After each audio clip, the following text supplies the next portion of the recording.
araw-araw kang nag-aaral na salita ng ating pinakamamahal na Diyos, kapag may mga Bible study, umaatin ka. So unti-unti, mga kapatid, lalago yung ating pananampalataya sa ating pinakamamahal na Panginoong Diyos. At pagdating naman po ng linggo, sumasamba ka.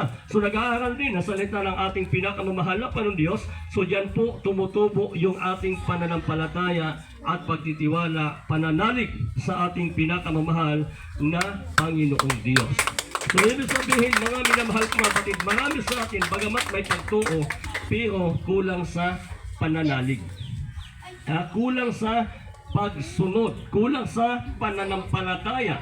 Dahil ang sabi ng banal na kasulatan doon sa ating unang binasa kanina, ganito po ang sinabi, pakiulit lang kapatid, sa Gawa 14, sa 22. Gawa 14:22, ginapabakod nila ang mga tumuluo, kag ginapaisog sila sa pagpadayon sa pagtuo sa ila pagpanudlo. Nagsiling sila, madamo ang mga kabudlayan ng atong dapat paaglihan sa pagsulod sa ginariang sa Diyos. Amen. So ang sabi po ng banal na kasulatan, na pinatitibay ang mga kaluluwa ng mga alagad at inaaralan sila na magsipanatili sa pananampalataya. So manatili sa pananampalataya. Sa oras, kasi di ba ginasiling nato na ako may pagtuo man ko sa Ginoo. Tanan kita ha. Tanan kita may ara kita pagtuo, pero hindi siya nanatili ang atong pagtuo.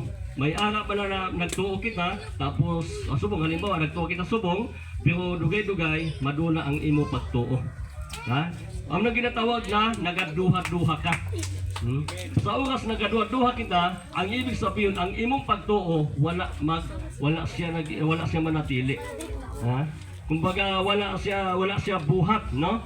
Ngayon, ang ibig sabihin, hindi lumalago yung ating pananampalataya. So dapat yung pananampalataya na mayroon tayo, dapat ito po ay lumalago, tumutubo ito, at ito po mga kapatid ay magdadala sa atin sa tamang paglilingkod sa ating pinakamamahal na Panginoong Diyos. So ibig sabihin, lalago yung pananampalataya mo, lalago yung paniniwala mo, dahil ikaw ay lagi pong nag-aaral ng salita ng ating pinakamamahal na Panginoon. So paano natin mapatunayan na lumalago yung pananampalataya natin?